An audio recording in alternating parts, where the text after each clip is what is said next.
I understand that most Democrats, or at least half the Democratic Party, including some members of the Republican Party and maybe even some independents, were disappointed with what they saw last night in Wyoming. I got to be perfectly honest with you. There's a part of me that kind of cares a little bit. The other part of me doesn't care that much. As a general rule, and I've said this in a previous video, as a general rule, I'm against pretty much all Republicans. I mean, so whether you're a Bush, a McCain, a Romney, a Trump, a Gingrich, McConnell, Gates, Jordan, I mean, whoever it might be, generally, I'm just not for you.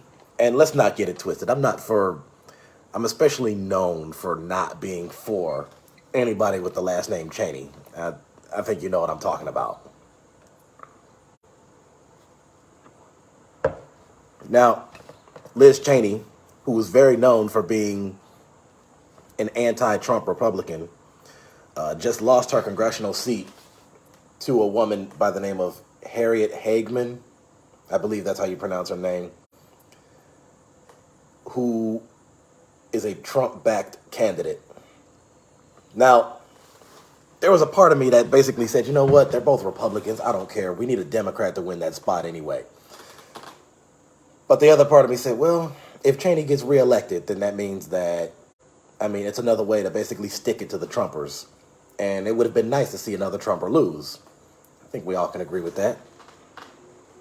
But the Trump-backed candidate just ousted the anti-Trump candidate. So just to let the people of Wyoming know, and to let all Democrats in general know, there is a Democrat candidate by the name of Lynette Gray Bull, who is the Democrat who just got nominated for that seat, who is off to November.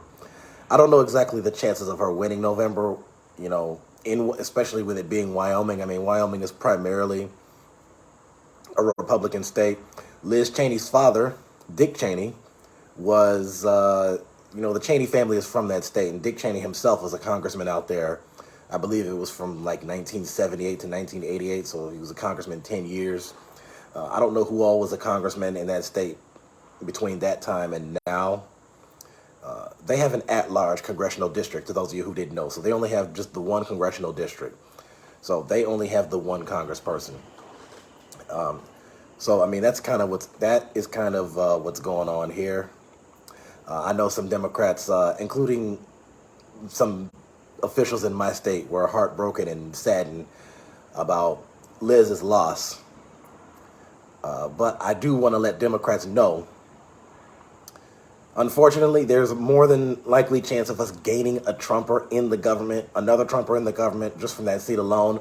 But the good news is we still have Democrats and progressives and leftists and liberals that are still winning in other areas.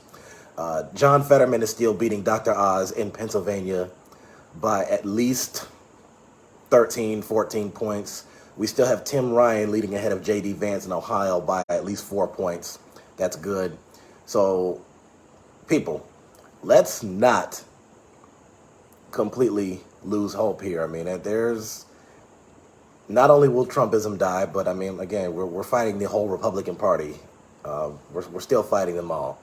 As far as Wyoming, what happens now? Well, what happens is I'm going to contact Lynette and let her know that I am going to support and promote her. And I got to look at the polls to see what her chances are of beating Harriet. I don't believe either one of them is experienced, so I mean, that's probably not going to be a central. Damn it, that's probably not going to be a central factor in determining how this is, a determiner in the election. So, people, that's what's going on there, and let's see what happens this November.